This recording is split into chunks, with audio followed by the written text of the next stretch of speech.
Como colofón a nuestro estudio sobre la influencia que ejercieron determinados filósofos y poetas hispanohebreos en el surgimiento de la Cábala ya por los siglos XII y XIII, hemos creído necesario, y a modo de síntesis, tratar en esta cuarta y última entrega sobre la presencia de la filosofía de Maimónides en la obra de uno de los cabalistas más importantes de todos los tiempos.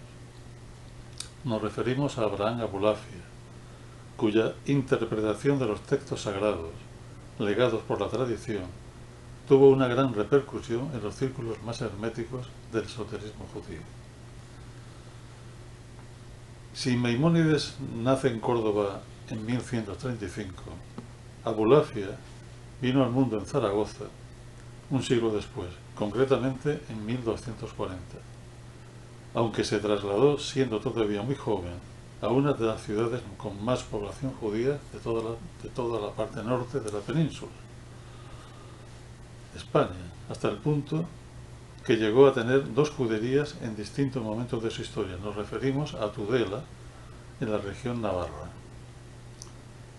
Ya en su mayoría de edad, Abulafia emprendería un periplo de años por Palestina, Grecia, el norte de África y distintas ciudades del Mediterráneo, entre ellas Capua y Roma, en donde intentó entrevistarse con el Papa Nicolás III para convertirlo al judaísmo, lo cual da la medida de la personalidad espiritual de este hombre extraordinario, no muy diferente en este aspecto a la de su contemporáneo Ramón Llull, o Raimundo Lulio, como también se le conoce, ¿no? Quien, como sabemos, quiso evangelizar a los musulmanes en tierras de Argelia. Abulafia vuelve nuevamente a España en 1280, visitando el núcleo cabalista de Gerona y Barcelona, ciudad esta última donde, bajo la guía de Baruch Togarmi, se entregó al estudio del Sefer Yetzirah, del libro de la formación, de las formaciones, uno de los tres libros fundamentales de la Cábala, junto al Sefer Habaí, el libro de la claridad, y al Sefer Hazoar, el libro del esplendor.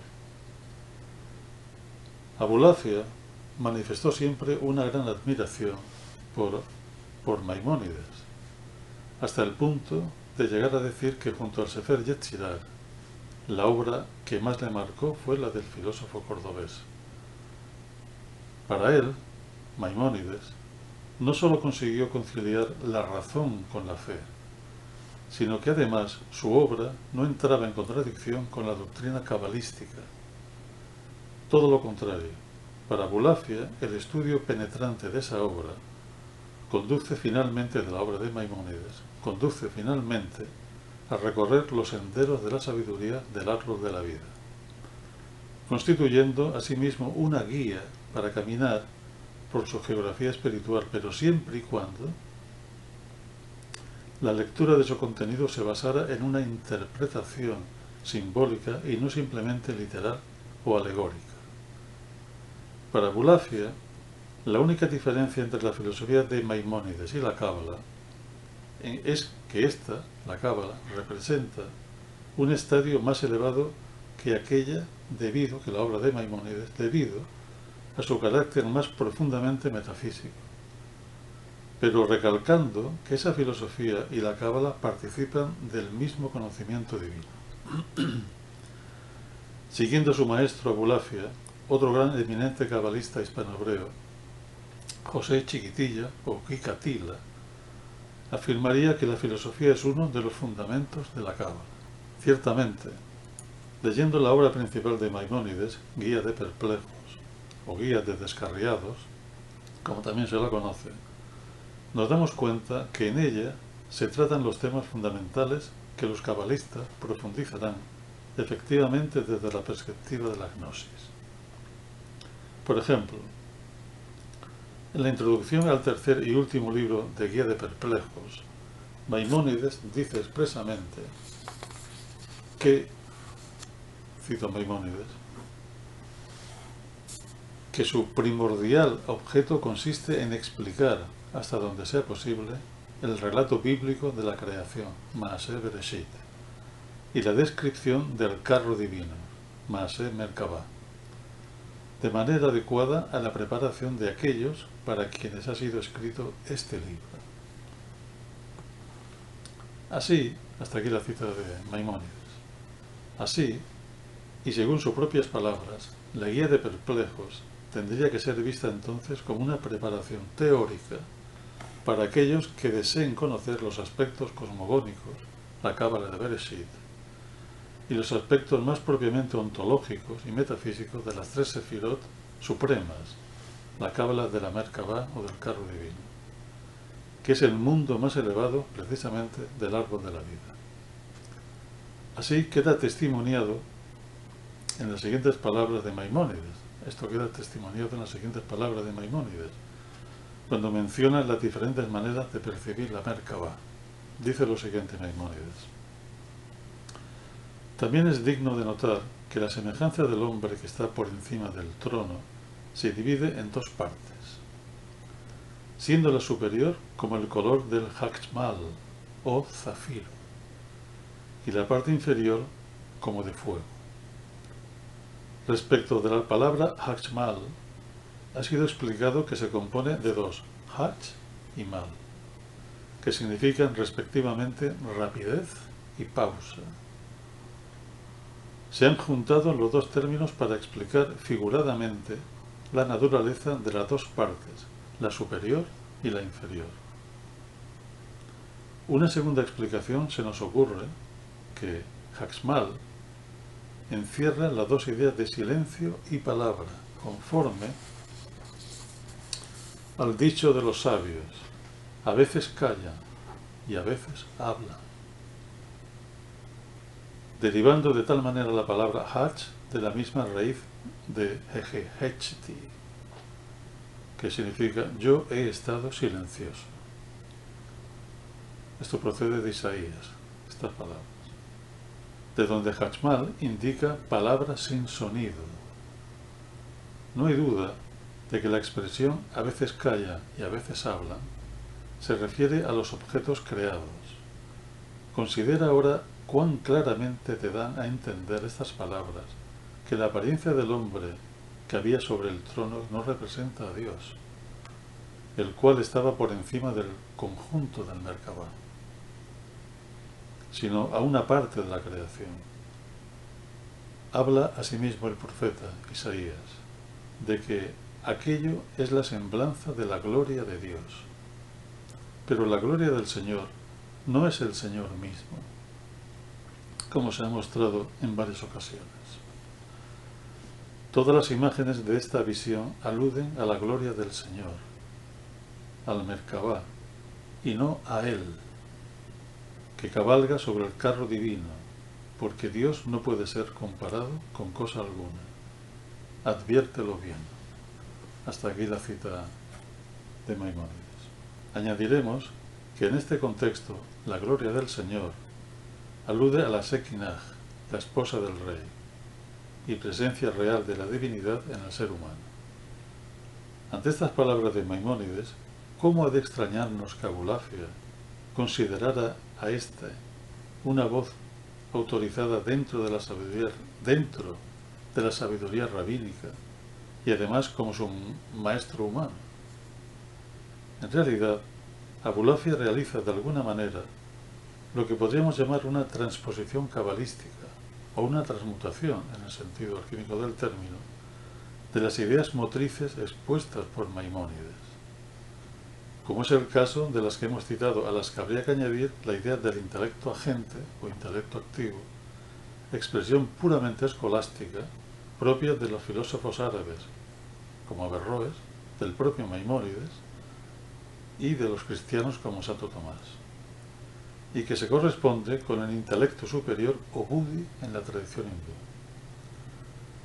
Para Abulafia constituye la presencia de la luz del intelecto divino, el nous hermético y neoplatónico, en el alma humana como la posibilidad más alta de esta, pues a modo de rayo divino es el que la pone en comunicación directa y no mediatizada con su ser arquetípico, donde se conjugan el verbo que es al mismo tiempo pensamiento y palabra, y el silencio, como la posibilidad de lo no manifestado, es decir, del Dios que no es, de la teología negativa de los metafísicos cristianos, como es el caso de Dionisio de Pagita y Nicolás de Cusa, y del maestro Eckhart también.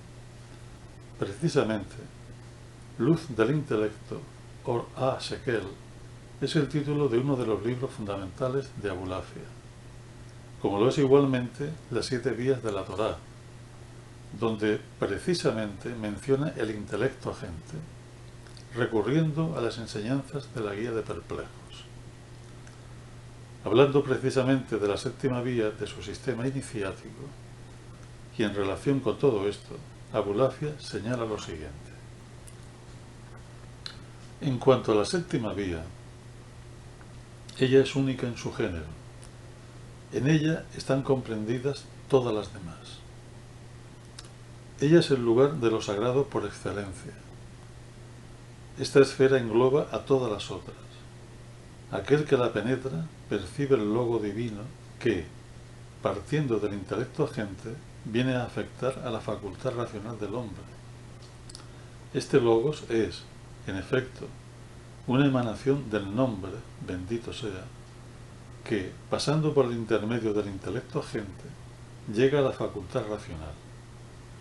Así lo ha explicado el maestro, su memoria sea bendita, en el capítulo 36 de la 2ª parte de la Guía de Perplejos.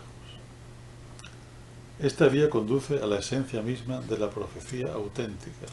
Ella ofrece los medios que acerquen a la esencia del nombre único, a este ser único que es el profeta entre los hombres. Hasta aquí la cita de Abulafia. Esto es lo que dice Maimónides en esa parte de la Guía de Perplejos a la que se refiere Abulafia, concretamente. Dice Maimónides: la profecía es una emanación de Dios que se expande por el intermedio del intelecto agente, sobre la facultad racional en primer lugar y posteriormente sobre la facultad imaginativa. La facultad de la profecía es uno de los temas recurrentes en la obra de Abulafia, hasta el punto de llegar a decir que todo su sistema de enseñanza está sustentado en la ciencia de la combinación de las letras, Hokmah HaSeruf, que conduce a ese estado de perfección que encarna el profeta, cuyo modelo no es otro que Moisés, el gran legislador y profeta del pueblo judío. Gracias a la inspiración profética otorgada por el rayo divino del intelecto superior, Moisés fue el único entre los israelitas que pudo articular en palabras el poderoso sonido del verbo divino, oído por todos, pero que sólo él pudo interpretar y traducir, y por tanto transmitir a la cadena de tradición esotérica, pues lo que él oyó y entendió fue el verdadero nombre de Dios, es decir, la esencia misma y el misterio de la unidad metafísica. El verbo divino, como pensamiento y palabra, se sitúa en el plano de Atzilú, o mundo de las emanaciones, que es el nivel más elevado del árbol de la vida.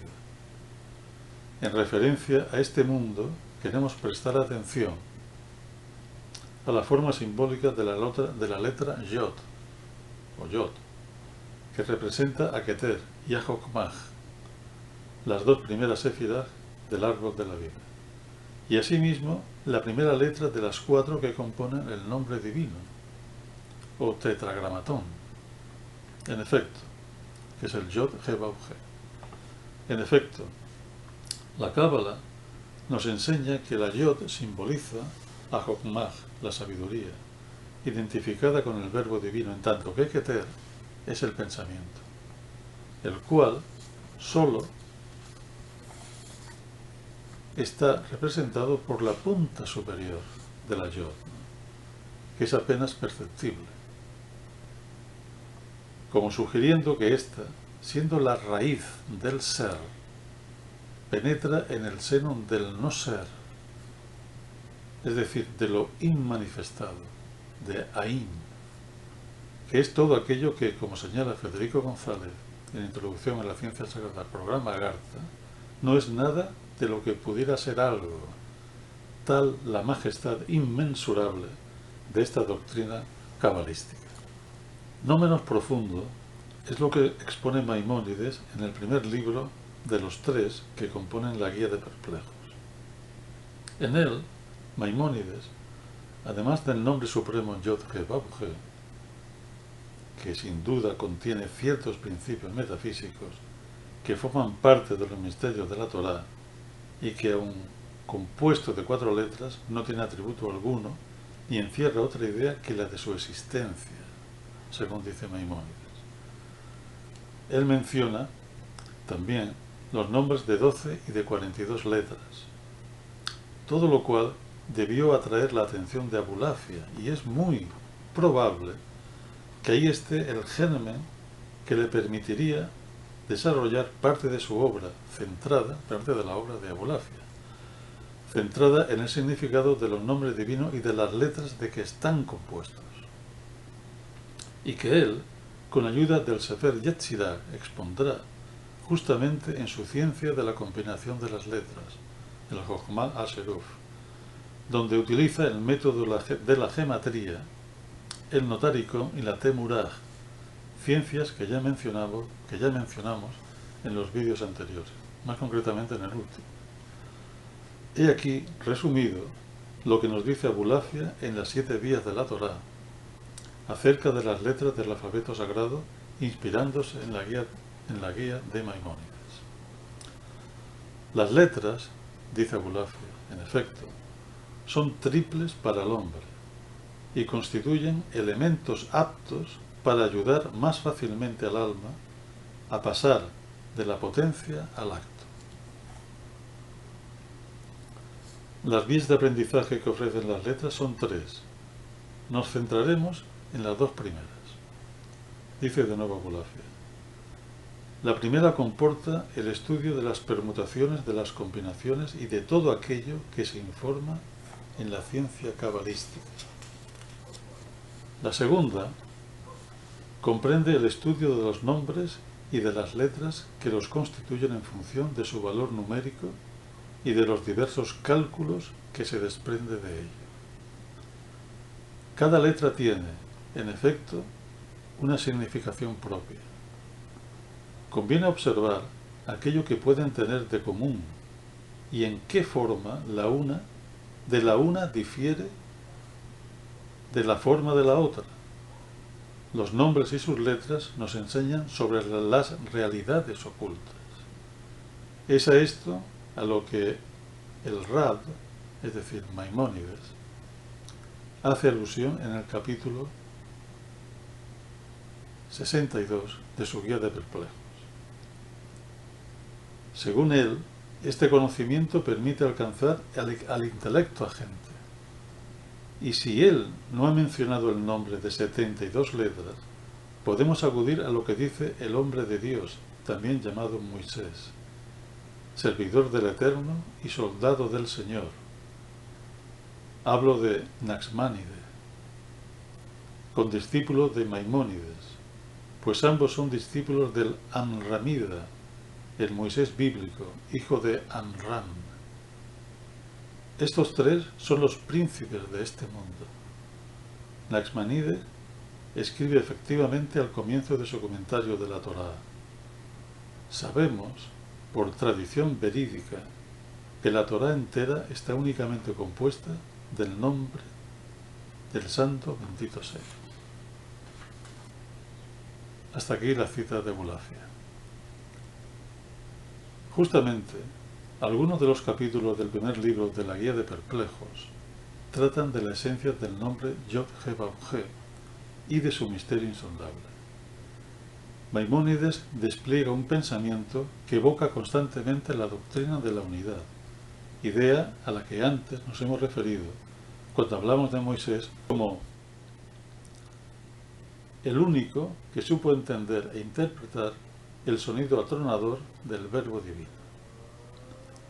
De esto trata precisamente Maimónides en el capítulo 63 del primer libro de su guía, refiriéndose, sin nombrarlo, al episodio de la zarza ardiente, que relata el momento en que Moisés pregunta a Dios cuál es su nombre o qué es su nombre.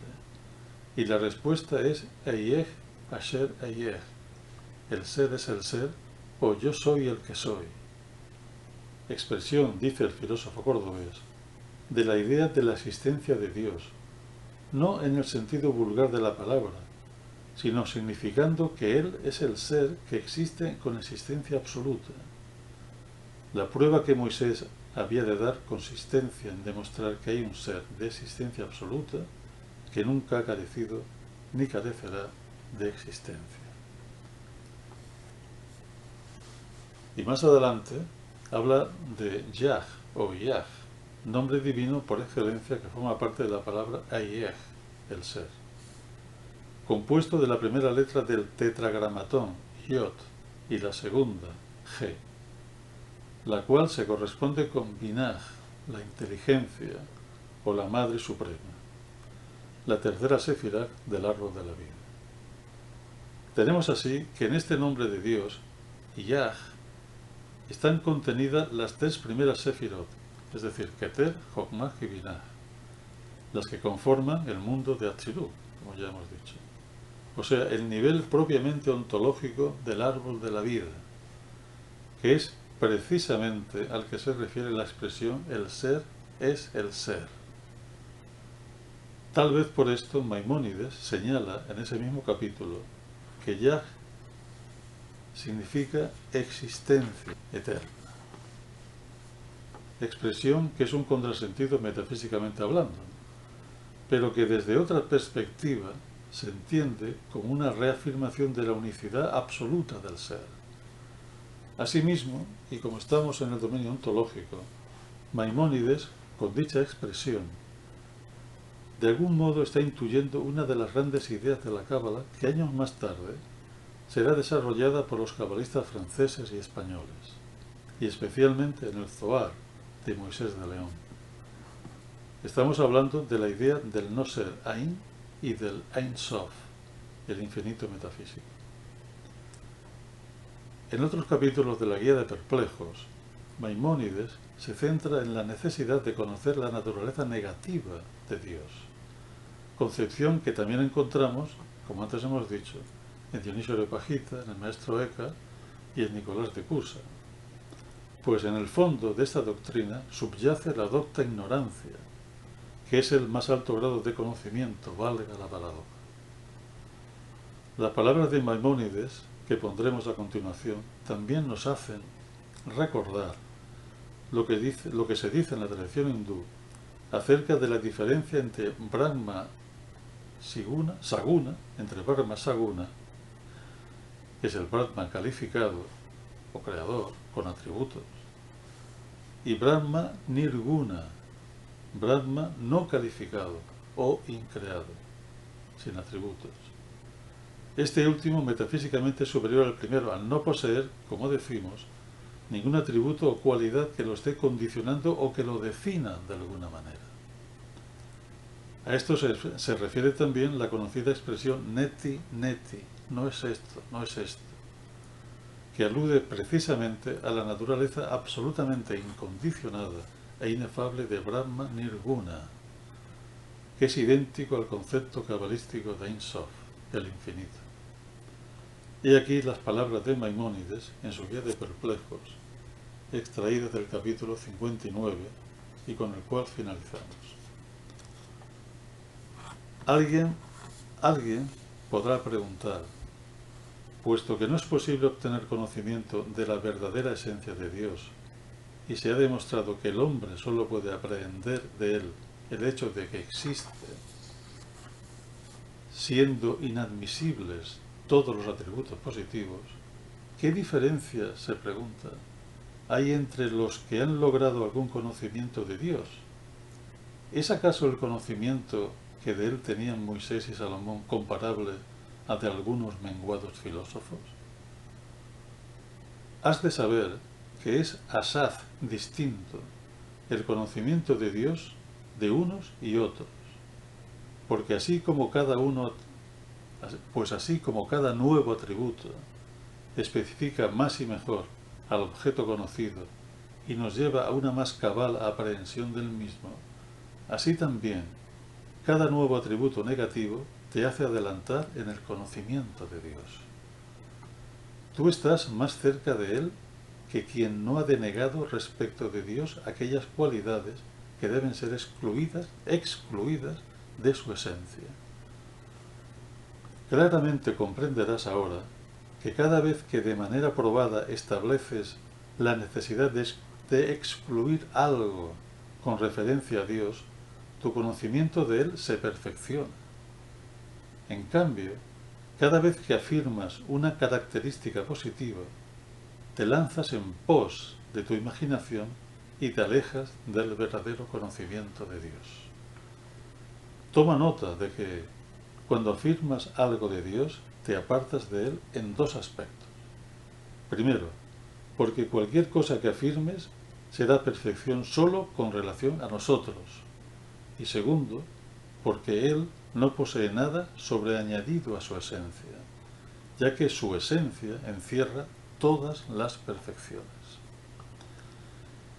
Y como es bien sabido que el conocimiento divino asequible al hombre no puede ser alcanzado sino por negaciones, y que las negaciones no dan cabal idea del ser a quien se refiere, todos en las pasadas y en la presente generación han proclamado que Dios no puede ser objeto de comprensión humana, que nadie sino Él mismo comprende lo que Él es, y que nuestro conocimiento se reduce a saber que somos incapaces de comprenderle. Dicen todos los filósofos, nos ha abrumado con su gracia y nos ha ofuscado con el resplandor de su luz. Como el sol, que nuestros ojos no pueden ver porque son demasiado débiles para soportar sus rayos. El libro de los Salmos 62:2 expresa mejor la misma idea. Para ti, el silencio es alabanza.